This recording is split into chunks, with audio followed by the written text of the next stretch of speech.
O objetivo desse vídeo é tirar todas as suas dúvidas sobre o que vai dentro de um projeto elétrico, que plantas vão, que arquivos vão, como que dá para enviar, o que é interessante ter, o que não é interessante ter, quais os benefícios de você ter um projeto bem feito. E isso vai auxiliar para você que está orçando um projeto, para você ter uma noção, pelo menos, do que eu orço, e também para você que está pedindo para um engenheiro orçar para você ou receber um projeto e tem dúvidas se o que ele forneceu como projeto elétrico realmente é um projeto elétrico, porque eu já vi muita coisa que não poderia ser chamada de projeto elétrico. Então fica comigo agora que você vai aprender sobre isso e muito mais. Olá a todos, meu nome é Isaías Wondowski do canal IVM Engenharia Elétrica e eu vou mostrar para vocês o que tem dentro de um projeto elétrico. A primeira coisa que deve ser levada em consideração é que um projeto ele é composto de plantas, normalmente mandadas por um arquiteto, em que existem vários cômodos e que a gente coloca as tomadas, os pontos de internet, para que o eletricista possa executar isso. Então, se ele tem um pavimento térreo, ele no mínimo vai ter uma planta elétrica. Se ele tem dois pavimentos, geralmente são duas plantas, duas folhas. Nessas plantas, deve conter obrigatoriamente a tubulação, a infraestrutura, a iluminação, não necessariamente o modelo de luminária, porque às vezes o projeto luminotécnico que o arquiteto faz mostra os modelos, então você pega aqueles modelos e joga no teu projeto, mas tem que ter o projeto com a infraestrutura para essas luminárias, os cabos dentro desses eletrodutos e, claro, o dimensionamento em geral, os caminhos que eles vão fazer. Uma coisa que deve ser levada em consideração aqui é que eu já vi muitos projetos, muitos mesmo, que o engenheiro ele não coloca fiação dentro do projeto. Eu acredito que ele faça isso para reduzir custos dele. Então, eu já tive vários casos em que eu cheguei a orçar o dobro do valor do meu concorrente. Da onde que ele tira isso? Ele tira de algum lugar e, na maioria das vezes, ele tira da parte do cabeamento, porque o cabeamento, para você fazer o desenho do cabeamento dentro de uma planta, dá trabalho. Às vezes, o que dá mais trabalho é isso do que fazer a infraestrutura em geral. Então, por isso, tem que ficar atento para que se o teu projeto não tenha fiação, eu já posso considerar como sendo um ponto negativo. Até porque o eletricista vai ter muita margem para fazer meio do jeito que ele quiser lá. E isso não é interessante. O interessante é que você faça um projeto que não gere dúvidas e que o eletricista consiga executar exatamente como está lá.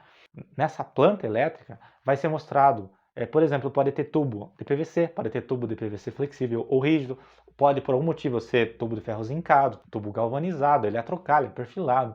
Isso falando de uma casa, isso falando para um restaurante, qualquer coisa. Tem uma infinidade de materiais que podem ser aplicados e nesse projeto, nessa planta elétrica, tem que estar contido isso. Além da planta elétrica, é necessário ter os diagramas e os quadros de carga. É assim que eu chamo na minha cidade, que é basicamente o dimensionamento dos quadros elétricos e dos condutores. Então eu tenho uma folha que eu mostro esses diagramas. Por exemplo, você tem vários quadros no mesmo lugar, eu gosto de colocar o diagrama inicial aqui, um quadro geral aqui, e ele alimenta o subsolo e o superior. Eu faço uma linha saindo e colocando outro diagrama aqui, e faço uma linha saindo e colocando outro diagrama aqui. Com isso, o eletricista que está executando ele tem uma visão melhor, uma visão mais clara da onde está indo cada coisa. Então isso deve obrigatoriamente estar dentro do projeto. Além dos diagramas e das plantas elétricas, por um acaso, se for algum lugar que eu tenha que fazer a entrada de energia, você vai ter que ter uma planta ou um detalhe de entrada de energia, mostrando o poste, mostrando a medição, como vai ser feita essa medição, a mureta, para que o teu eletricista consiga executar isso. Então, com isso, nós já fechamos três coisas que tem que ter.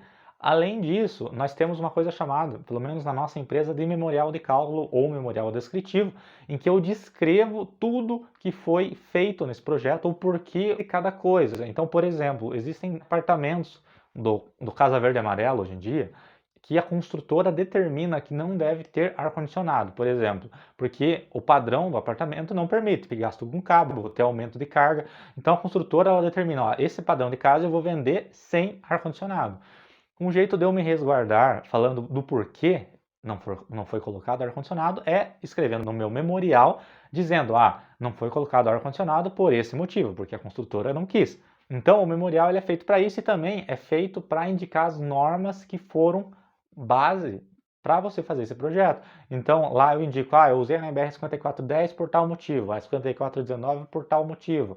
Tem que ser feito o padrão de entrada de tal jeito porque a concessionária de energia pediu em tal norma e tem tal. Então esse memorial ele vai fazer um apanhado geral de tudo que tem no projeto para deixar registrado de uma forma mais clara do que está ali na planta. Às vezes tem aquele dado na planta, mas você coloca no memorial para que o cliente consiga ler ali e entender da onde estão saindo os principais valores. Com isso nós já temos memorial descritivo ou memorial de cálculo, as plantas elétricas, os diagramas e quadros de carga, os detalhes de entrada e, por último, um projeto básico tem que ter a lista de materiais. É importante nesse momento fazer uma lista bem feita e bem detalhada para que o teu cliente pelo menos tenha uma noção do que vai executar, mesmo que você não vai executar ou só faça projeto, é interessante você perder um tempo fazendo uma lista bem detalhada.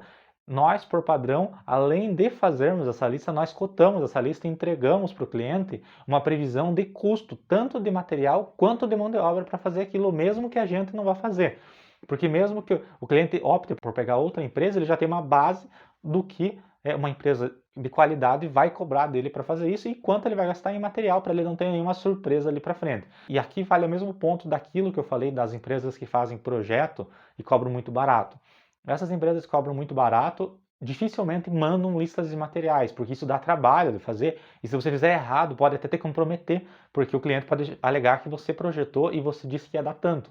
E às vezes não dá. Então é interessante que você avalie se a tua empresa está te entregando esses arquivos para você ter segurança. E se você está fazendo um projeto ou está querendo saber o que vai dentro de um projeto, é extremamente interessante que você coloque isso. Agora nós vamos para algumas coisas mais específicas que, dependendo do projeto, tem e alguns projetos não tem. No Paraná, a concessionária de energia padrão, pelo menos na maior parte do estado, é a Copel. A Copel ela exige alguns pontos que devem ser levados em consideração para apresentar ou não para a Copel. Por exemplo, se um empreendimento der acima de 200 amperes, por exemplo, eu vou fazer uma clínica e deu 300 amperes no dimensionamento, eu provavelmente terei que apresentar esse projeto na Copel. Então, além do projeto básico com as plantas básicas, eu vou ter o projeto da Copel que tem que estar incluso nesse pacotão de projetos. Se for uma indústria e eu vou ter uma entrada de média tensão, vai ter obrigatoriamente um projeto de média tensão que vai ser aprovado na Copel e tem que estar no pacotão ali de projetos também. Além desse fato, existem algumas plantas específicas que vão ter que ter, por exemplo, planta de implantação. Se você tem vários prédios e você tem que alimentar esses prédios, além da planta interna do prédio, você tem que fazer uma planta elétrica mostrando para onde que está indo, como que você dimensionou o tubo, o cabo, para chegar nesse ponto. Outro ponto que deixa muito a desejar em vários projetos é a especificidade de vários pontinhos pequenos ali elétricos que o cliente vai colocar ou colocou e no projeto não vem descrito.